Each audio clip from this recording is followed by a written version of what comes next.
yang segini banyaknya menghadiri acara pengajian haul. Ini berarti kita ini kaya. Nahnul aghnia walasna fuqara. Kita ini kaya, tidak miskin. Kaya apa?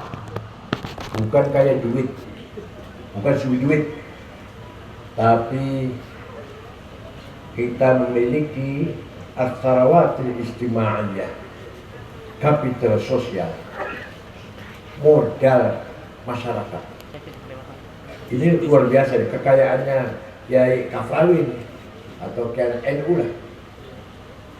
Orang lain, kelompok lain belum tentu bisa mengumpulkan orang banyak segini tanpa didorong-dorong, tanpa dijemput, tanpa dibayar. Tapi Bapak Ibu sekalian, pada siang hari ini diperintah apa tidak? Dibayar? Malah tak boleh duit malah. Kenapa? Karena menunjukkan kita masih solid, kita masih bersatu sebagai kekayaan masyarakat. Negara sebesar apapun harus mempunyai kekuatan masyarakat, tidak hanya kekuatan partai politik. Kalau partai politik orientasinya pasti ya politik. Kalau politik kan ditulis dengan huruf Arab, fa waw lam ya ta kaf, politik. Tapi kalau baca orang Arab, bacanya fa wallaituka, saya bohongi kamu. Orang Arab baca orang Arab, orang kita politik, orang Arab baca fa wallaituka, saya tipu kamu. Jadi kalau politik targetnya kekuasaan.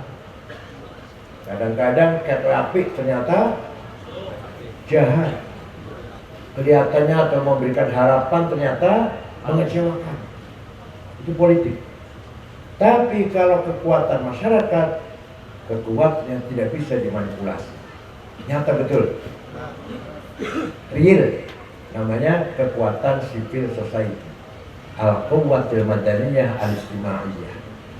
Ini pengurus NU terutama dan para kiai-kiai harus memelihara. Tidak boleh ada yang menyimpang atau keluar, dan harus anak cucunya juga kita pelihara. Contoh, santri sini, pesantren namanya pesantren Nurul Jinan. Saumpama 100 saumpama taat pada kiainya, punya ayah, punya ibu, berarti berapa? 300. Punya istri, punya mertua, bapak, mertua ibu, berapa? 900. Jadi nanti yang akan ikut taat pada Kiai Aisyah sudah 900 dari satu anak. Paham tidak? Jadi inilah kekuatan kita, kekuatan masyarakat, bukan kekuatan politik yang harus kita pelihara, harus kita bimbing, harus kita arahkan dan diberi wawasan-wawasan agar mempunyai tujuan yang ideal. Ya. Kenapa saya cerita begini? Kan di Timur Tengah tidak ada.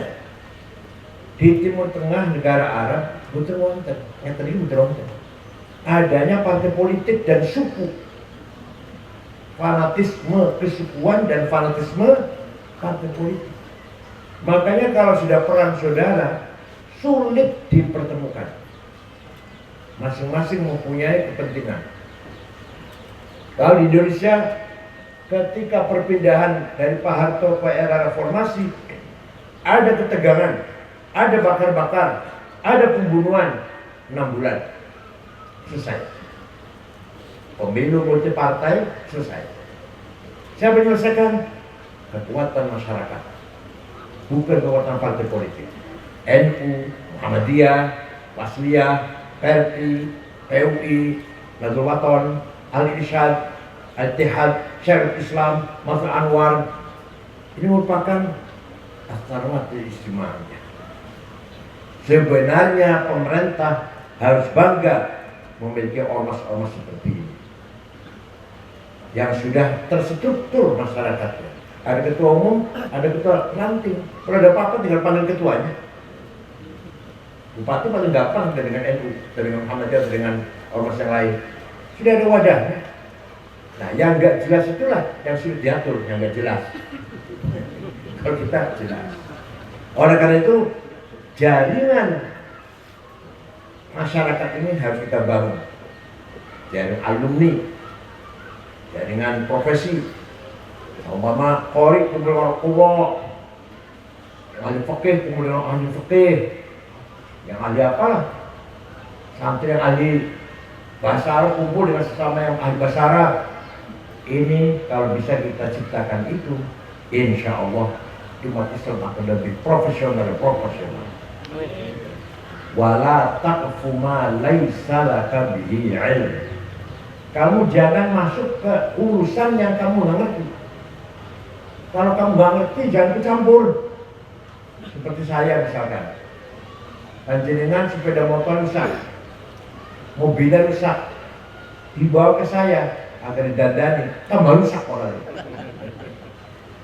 Begitu pula insinyur, sarjana hukum, dokter, jangan coba-coba bicara agama, salah semua nanti. Paham kan? Wa kadzalika ja'alnakum ummatan wasata litakunu syuhada'a 'alan nas wa yakuna ar-rasulu 'alaikum syahida. Umat Muhammad kita semua ini. Amin. Walaupun maaf ya, orang ganteng, orang gagah, umat pilihan, umat wasata kita ini. Ayo ya orang. Oh ya, ayo beneran. Ganteng ya orang. Tapi kata Al-Quran kita ini mempunyai predikat umat wasata yang luar biasa. Nanti di akhirat nanti kita bisa menjadi saksi. Nih umat Nabi Nuh kafir nih, yang mukmin cuma 80 orang. Nih umat Nabi Musa nih banyak yang kurang ajar, membunuh Nabi, nyembah sapi. Nih umat Nabi Isa nih, umatnya Nabi seterusnya lah, umat Nabi Ibrahim nih. Nanti mereka jawab, dari mana kamu tahu? Umat Muhammad itu belakangan. Oh bisa mengatakan kami jelek, kami kurang ajar. Dari mana kamu tahu? Dari informasi berita yang disampaikan oleh An-Nabi Shadiq. Berita ini saya dengar dari Nabi kita yang paling jujur, gak pernah bohong, Nabi Muhammad SAW. Yang cerita, yang ngomong, yang ngendikan cerita Nabi Nuh, cerita Nabi Ibrahim, cerita Nabi Musa, Isa, dan seterusnya. Seorang Nabi yang tidak pernah bohong. Saya cerita, mendengar cerita dari beliau. Oh gitu. Coba tanya Nabi Muhammadnya coba. Muhammadnya mana Muhammad? Benar nggak ini? Umat ente ini, beritanya ini. Benar. Wajibna bika ala haula syahid.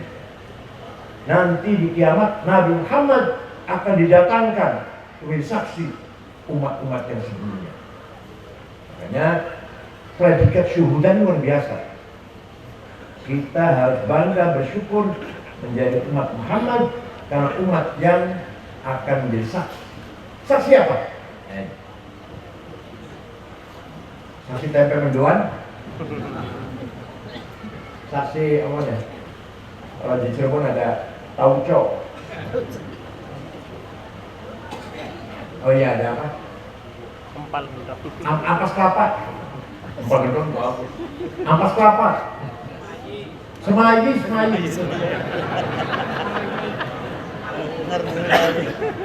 Pertama, nomor tunggal syuhudan diniyan.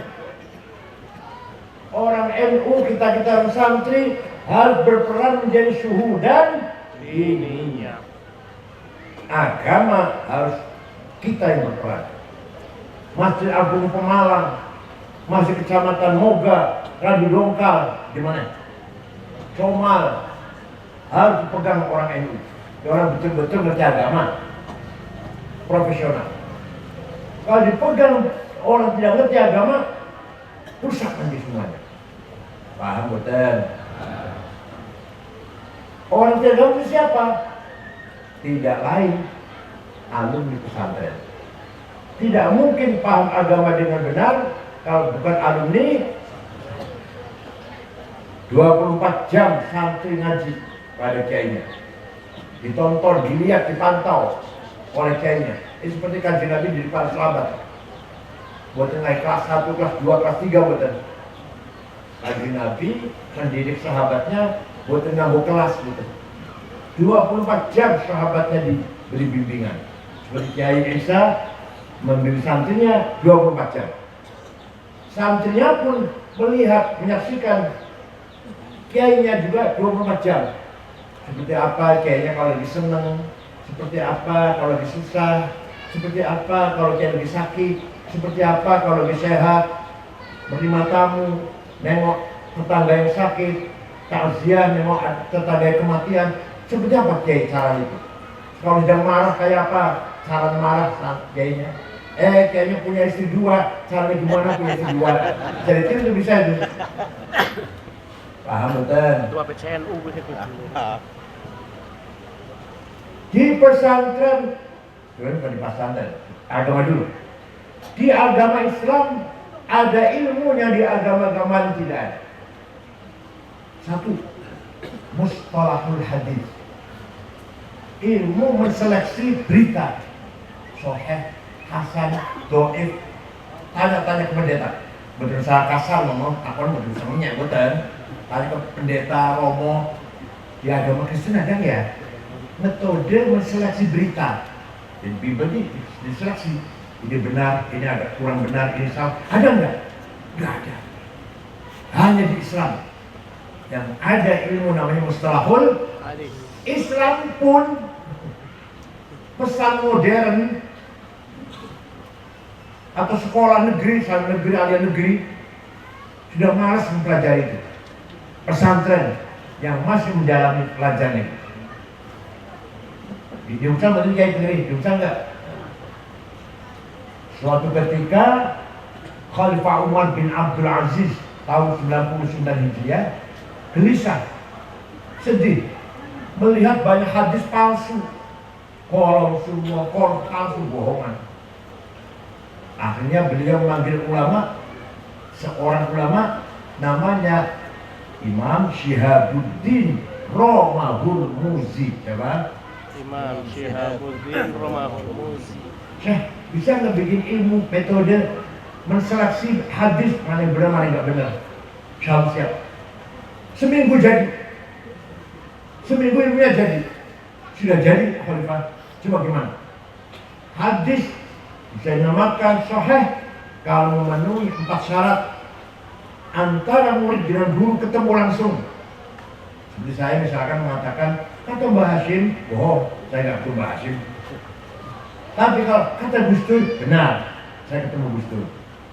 Yang kedua, gurunya siqah. Apa siqah itu? Bisa dipercaya. Dobit itu salah satu. Dobit, nggak pernah lupa apalanya si gurunya ini. Nggak pernah lupa.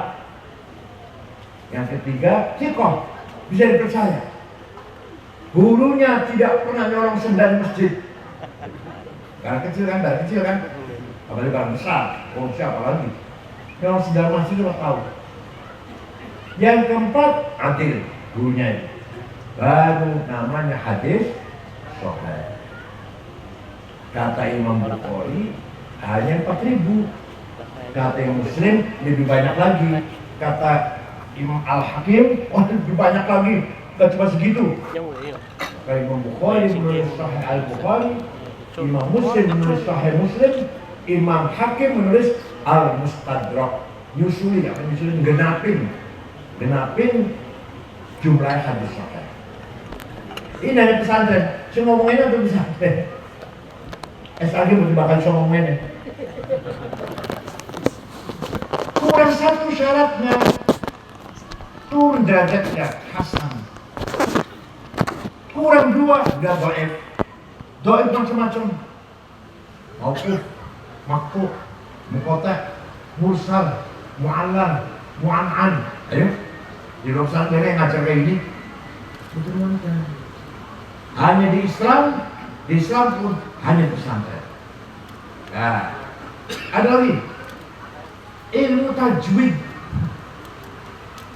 tajwid di tilawatil Quran, memperbaiki baca Quran, idhar, idgham, biguna, ikhfa, iqlab, qalqalah, mad lazim, mad jaiz, mad tabi'i. Tanya ke orang Kristen, Romo, pendeta, ada nggak ilmu caranya baca Bible surat kaset? Nggak ada. Hanya di Islam ada ilmu tajwid, cara membaca Al-Quran. Kalau begitu salah. Tanya pada agama lain, agama Buddha, Hindu, pokoknya betul. Ada cara metode membaca kitab suci, Mahabharata, Gita, Rigveda, Upanishad, nggak ada. Hanya di Islam punya ilmu memperbaiki baca Al-Quran. Di Islam pun hanya pesantren yang masih melihara bacaan itu. Maka pesantren walaupun modern kayak apa, harus ada ngaji Al-Quran face to face, wajhan biwajhin. Guru murid satu-satu kepada gurunya. Gak bisa kalau hanya ustaznya baca tirukan ya, baca itu tirukan ya, gak bisa. Enggak, gagal itu. Harus satu-satu sampai ngaji Quran. Paham betul? Kalau ingin benar-benar bisa baca Quran. Yang ngarang ilmu tajwid adalah Imam Abu Ubaid Qasim bin Salam. Siapa? Abu Ubaid Qasim bin Salam. Kamu sudah baik usul hadis dan Syihabuddin Romah Hormuzi. wah, alim. Sarapan ampas kelapa. Semaji. Sing gawe titik tulisan Quran, batik singisor, tatin wanduur, seteru dan seterusnya. Tadi nggak ada itu. Kenapa? Karena sahabat tidak butuh tulisan. Kenapa? Semua sahabat Rasulullah hufadzul Quran, butuh tulisan. Kalau jenengan pulau, apal kulhu, apal falak, apal anas, pulau butuh tulisan. Betul. Dia apal kulhu kan? Butuh tulisan orang. Siapa harus butuh tulisan? Zaman sahabat nggak ada orang nulis Quran, nggak ada dari kecil. Tidak ada satu sahabat pun yang mempunyai tulisan Quran 30 juz. Betul. Sebagian sahabat punya Yasin, saya punya tulisan Kahfi, saya punya tulisan Baqarah. Itu pun tulisannya tidak sempurna, titik nggak ada. Kalau nggak ada, beliau fotokopi Quran zaman Sayyidina Utsman. Gak bisa baca saya, gak bisa baca. Kalau kali saya simpan. Titik kan betul nonton. Ba, ta, nun, ya sama. Yang pertama kali bikin titik adalah Imam Abul Aswad Ad-Du'ali tahun 59 Hijriah. Sudah ada titik, masih kamelan baca Quran selain sahabat. Maka ada imam namanya Imam Khalil bin Ahmad Al-Farahidi bikin harokat fathah, dhammah, kasrah, fathatain, dhammatain, kasratain, tasdid, sukun. Imam Khalil itu yang bikin tahun 180 Hijriah. Masih ada kesalahan baca Quran, lahirlah ilmu tajwid tahun 224 Hijriah. Imam Abu Ubaid Qasim bin Salam tanya pada gereja, ada nggak ilmu caranya mau coba Bible? Ayo tanya. Di kita ada namanya tajwid, caranya mau coba Quran. Masya Allah, luar biasa di Islam ini. Namanya thaqafah hadar, khazanah, gudang peradaban, kebudayaan, ilmu pengetahuan ada di Islam. Kalau fakih, fakih sana mereka nggak punya. Undang-undang punya mereka. Kalau ilmu grammar ada, mereka punya grammar. Bukan hanya Islam. Tapi kalau mustalah hadis dan tajwid, satu lagi usul fiqh, saya terangkan, itu hanya Islam yang punya. Maka pesantren harus mempertahankan ilmu tajwid dan ilmu mustalah hadis. Pesantren kalau nggak ngajinya bukan pesantren, kos-kosan kali kalau ngaji. Harus ada kajian seperti ini. Bon. Satu lagi, usul fiqh. Imam Syafi'i, bukan Syafi'i bukan. Imam Syafi'i, nama lengkapnya Abu Abdillah Muhammad bin Idris bin Uthman bin Abbas bin Syafi' bin Ubaid bin Musayyab bin Abdul Talib. Lahir di Gaza, Palestina tahun 150, wafat di Mesir, Fustat, Kairo, Mesir tahun 204. Jadi usianya hanya 54 tahun, kalau 72. Kalau saya 72 ini, kira masih nol apa? Putus 10. Imam Syafi'i 54. Imam Ghazali 45. Imam Nawawi 45. Bapaknya Gus Dur, Wahid Hashim 39. Umurnya wafat dulu. Itu namanya orang umurnya pendek tapi jembar. Nah pulau panjang tapi sempit. Lumayan mau tambah sempit. Daripada sepi lah. Imam Syafi'i menerima surat dari Gubernur Abdurrahman Al-Mahdi. Siapa namanya gubernur? Abdurrahman Al-Mahdi. Gubernur Mawaro Transaksannya, Afghanistan sekitarnya, Asia Tengah. Dibuka. Syekh, saya ingin paham syariat Islam. Gimana Syekh? Imam Syafi'i memanggil muridnya namanya Rabi' bin Sulaiman Al-Muradi. Si Rabi' ini naktub al-salah. Kita tulis surat untuk gubernur. Jawab pertanyaannya ini. Imam Syafi'i nulis surat risalah, bahasa risalah. Ternyata surat Imam Syafi'i untuk gubernur akhirnya berjumlah 300 halaman. Itulah kitab yang terkenal Ar-Risalah. Asal usul mula ada ilmu usul fikih. Hanya di pesantren yang mesti doyan bahas ini. Gubernur, kalau sampean ingin paham syariat Islam, pertama harus paham Quran. Quran ayatnya macam-macam. Pertama, ayat muhkamah, sudah baku, terang jelas beneran, terang beneran. Qul huwallahu ahad, Allah maha satu. Udah, gak usah tafsir. Yang kedua, mutasyabihah, remeng-remeng. Aula mastumun nisa, laki perempuan, suami istri punya wudhu, senggolan, wudhunya batal. Apa senggolan itu? Imam Malik, senggolan kalau syahwat, kalau syahwat gak batal.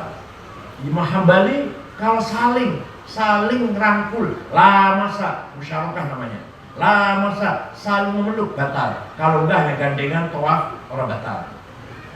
Kata Imam Syafi'i, senggolan, sengaja enggak sengaja, syahwat enggak syahwat, kakek-kakek dan nenek-nenek, senggolan wudhu, dia wudhu senggolan, orang sengaja, orang syahwat, batal. Syafi'i itu.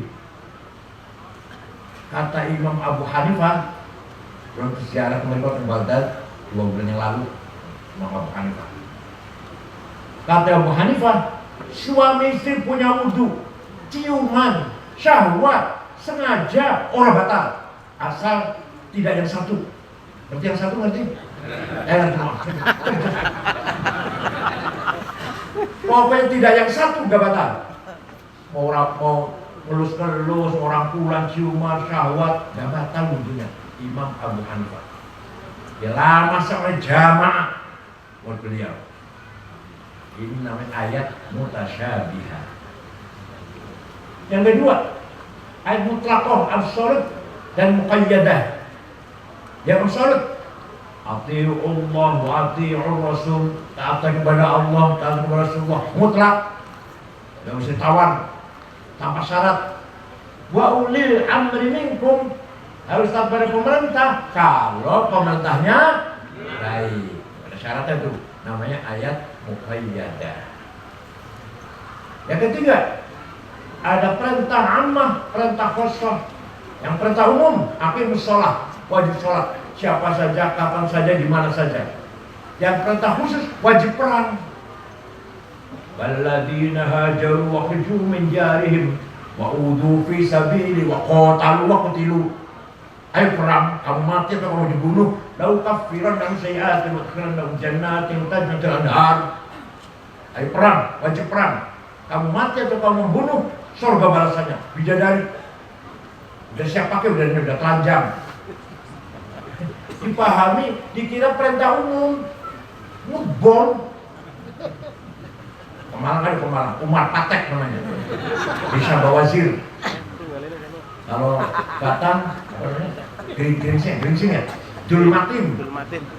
Cirebon nggak ketinggalan. Alhamdulillah ada terus juga.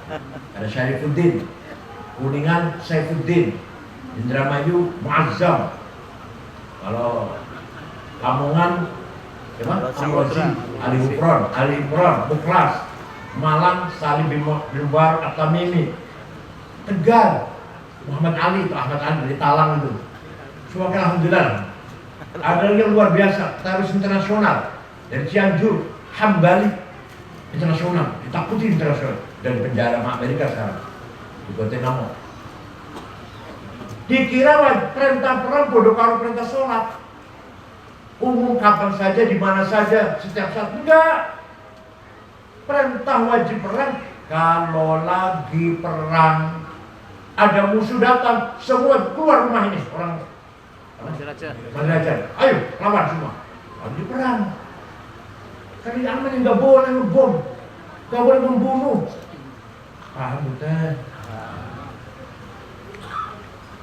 Man qatala dhimmiyan fa'ala qasmuhu yaumal qiyamah wa man kuntu qasmahu falam yashum marihatal jannah.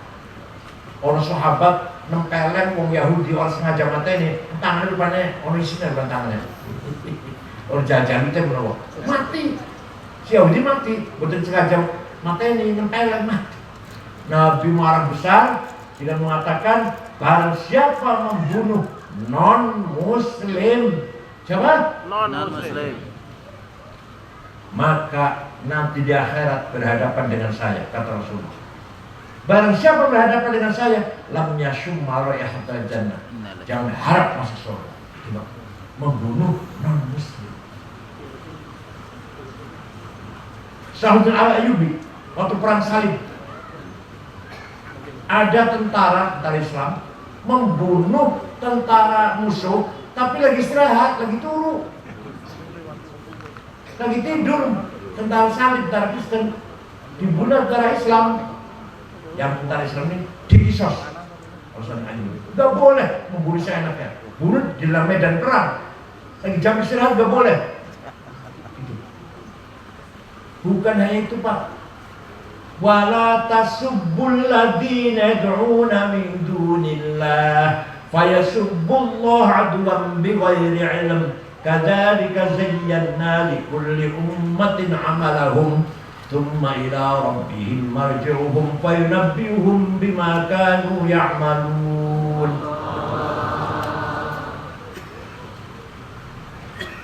Jangan mencaci maki non-muslim. Cuma bulan luar biasa loh. Habib Rizik paham gak ini ya? Jangan mencaci maki non-muslim. Wala tasubbul ladzina yad'una min dunillah fayasubbullaha bighairi ilm. Nanti mereka mencaci maki Allah. Kadzalika zayyana likulli ummatin 'amalahum. Saya jadikan setiap umat, setiap kelompok punya kebanggaan masing-masing. Jangan caci maki agamanya. Jangan caci maki bahasanya. Orang Jawa nggak boleh caci maki orang Sunda. Kok bahasa Sunda enak? Nggak boleh. Jangan caci maki bahasa Sunda. Jangan caci maki masakannya orang Sunda. Jangan caci maki cara berpakaian orang Sunda, tradisinya, budayanya. Jangan. Orang Sunda pun juga boleh caci maki orang Jawa. Nggak boleh caci maki orang Madura. Madura pun nggak boleh caci maki orang Jawa. Walhasil masing-masing umat mempunyai kebanggaan masing-masing.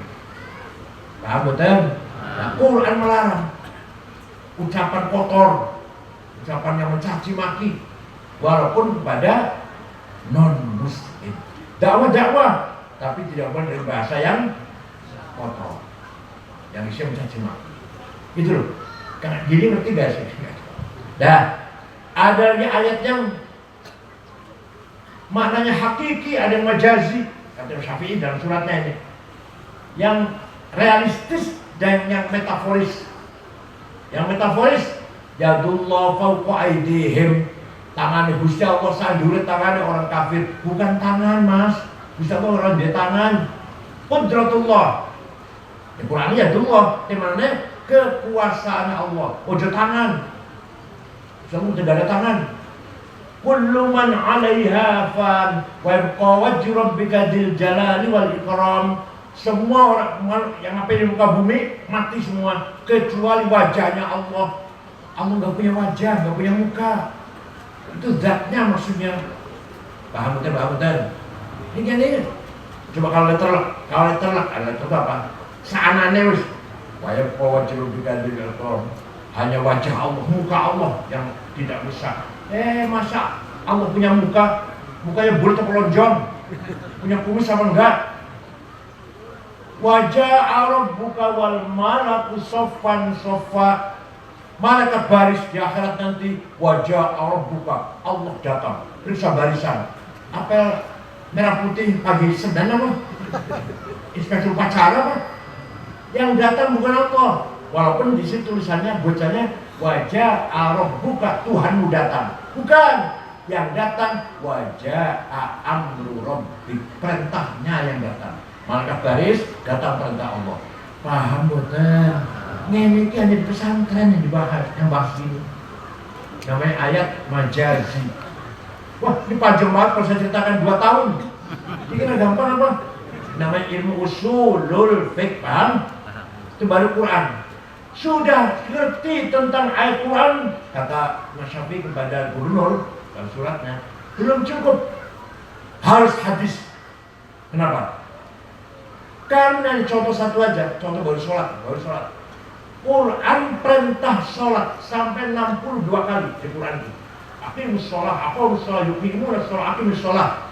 Tapi Quran tidak menjelaskan namanya sholat itu apa, berapa kali sholat sehari semalam. Betul Quran, betul. Angger jam ono, kalau Quran berarti. Macamnya kulhu falak nas, alif lam mim kursi, daerah tahdir berkat. Tapi penting, berkat penting. Nusewu. Bapak saya itu almarhum, gak ada anak limo, anak kabeh. Alhamdulillah, dia orang bodoh-bodoh banget lah. Kakang pulau Ki Ja'far almarhum, Ketua Ulama Cirebon. Ya, mau Fathul Mu'in, mau Alfiyah, ngajarnya itu. Adik pulau Mustafa Akil, kalau sudah PBNU Menteri Mbak Mun. Adik ketiga, ya sama lah. Seperti kakak saya, ngajar Fathul Mu'in, Fathul Qorin. Adik paling kecil, Puan Al-Azhar Mesir. Pulau nomor ya lumayan lah. Norono jarang, nusewu.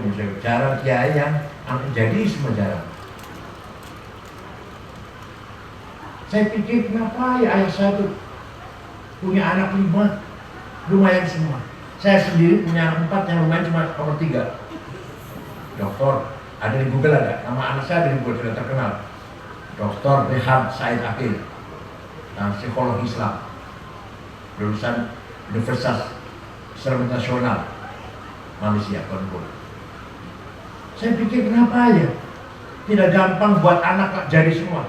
Tapi ini 5 anak saya lumayan semua. Oh, saya pikir karena diberi makan berkat. Tenang, saya setuju. Ayah saya kalau datang dari undangan bawa berkat istimewa. Kepala kambing separuh, betul.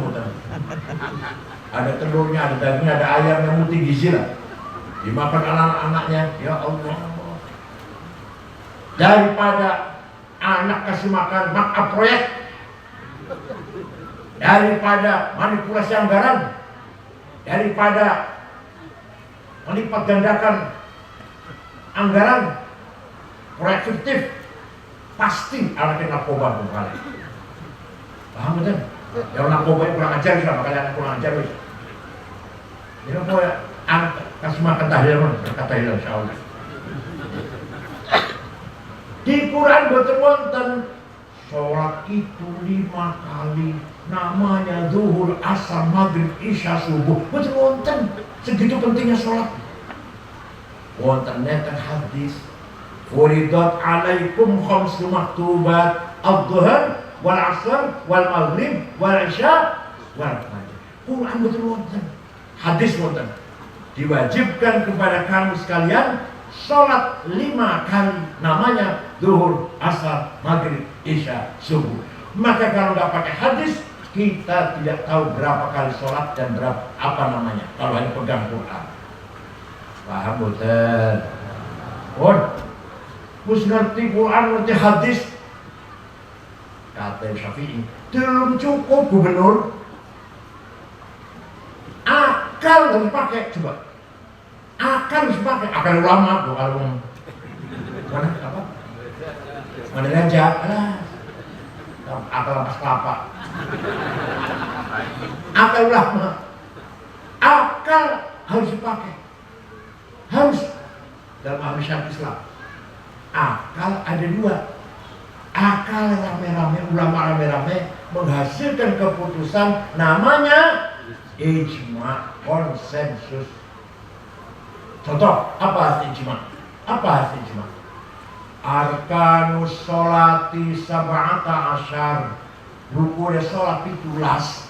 Takbiratul ihram, niat, berdiri bagi yang mampu, al-qiyam liman istata'a, maca Fatihah ketika berdiri, ruku, tumanina, i'tidal dan seterusnya 17 lah rukunnya sholat itu.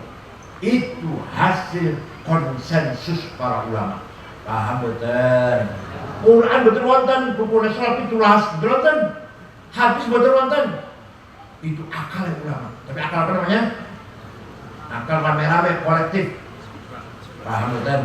Jadi kalau nggak ikut ijma ulama, kita nggak tahu rukunnya sholat. Kalau ada orang sholatnya baik, kita tanya, Mas, sholatnya namanya baik sekali, rukunya, sujudnya, takbirnya. Belajar dari mana, Mas? Oh, saya belajar dari Quran dan hadis. Wallahi bohong, wallahi. Ada orang bisa sholat bagus, belajar langsung dari Quran dan hadis, demi Allah bohong.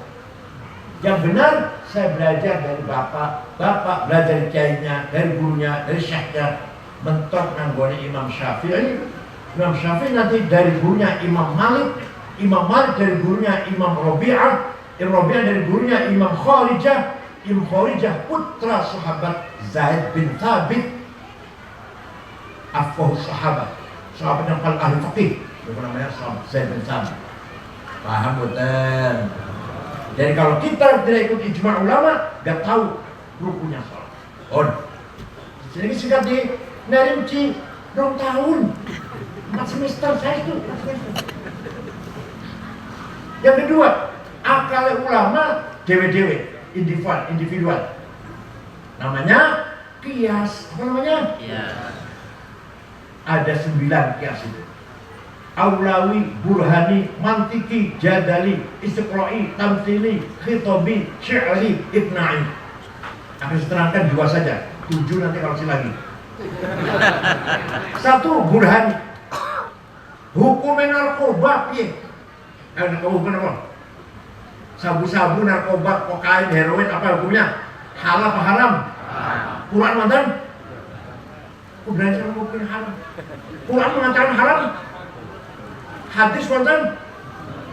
Ijma ulama mantan? Enggak usah terus. Sapina tentang kabupaten wonten. Wonten. Asal utawi sabu-sabu haram haraman. Harus pakai kias analogi. Namanya kias burhani. Kias apa? Hada muskirun. Ini barang memabukkan. Namanya muqaddimah sughra. Premis minor. Wa kullu muskirin khamrun. Setiap yang memabukkan masuk golongan khamr, namanya muqaddimah kubra, premis major. Wa kullu khamrin haram. Setiap khamr itu haram kata Quran. Quran itu khamr haram. Wa kullu khamrin haram. Setiap khamr itu haram. Ini namanya qaul syarih, legal statement. Maka konklusinya fahadha haram, maka ini barang haram. Namanya natijah sadaqah, positive conclusion. Karena paham orang ini. Ini barang memabukkan. Semabuk kan berarti masuk golongan khamar, sedangkan khamar itu haram. Pakai di barang Haram. dengan kias burhan melalui premis-premis minor, major, dan melalui legal statement baru sampai pada mustiqomation. Ini diajarin betul di rumah teh. Lalu diajarin supaya otaknya cerdas satu-satu. Bukan fakihnya, bukan usul fiknya dan mantiknya juga. Nah, kata Ghazali, barang siapa tidak paham ilmu mantik, gak bisa percaya ilmunya. Nah, itu kata ilmunya. Kata Ghazali, karena otaknya nggak cair. Nomor 2, kias aulawi, nempelin ayah ibu, kayaknya betul. Quran melarang, kan melarang. Quran melarang Quran, kok sama melarang? Di Quran yang ada yang dilarang, wala taqul lahuma uffin wala tanharhuma. Kamu jangan ngomong kasar, kamu jangan bentak-bentak ayah ibu. Kalau gitu kita masuk rumahnya ayah ibu, gak usah ngomong, tempelin aja langsung. Kayaknya betul. Oke, kok betul nih? Quran yang melarang cuma bentak-bentak kalau ngomong kasar. Pakai kias aulawi namanya. Ya kalau orang nggak pakai kias nggak bisa hukumin. Kalau bentak saja tidak boleh, kalau ngomong kasar saja tidak boleh, lebih-lebih nempelin fabil aula, lebih-lebih namanya kias aulawi. Wala taqrabuz zina innahu kana fahsyatan wa sa'a sabila. Jangan mendekati zina. Kenapa? Ya, dilarang mendekati nih. Yang dilarang mendekati zina, dosa. Zinanya Lebih dosa. jawab, zinanya lebih-lebih. Ya kayak gitu loh. Mendekati aja haram, mendekati aja haram. Zinanya namanya kias aulawi. Paham bukan? Itu baru 2 kias ini. Masih 7 kalau lagi ya. Aulawi dan Quran. Jadi kesimpulannya, kita tidak bisa memahami syariat Islam kalau tanpa menggunakan kecerdasan akal. Kata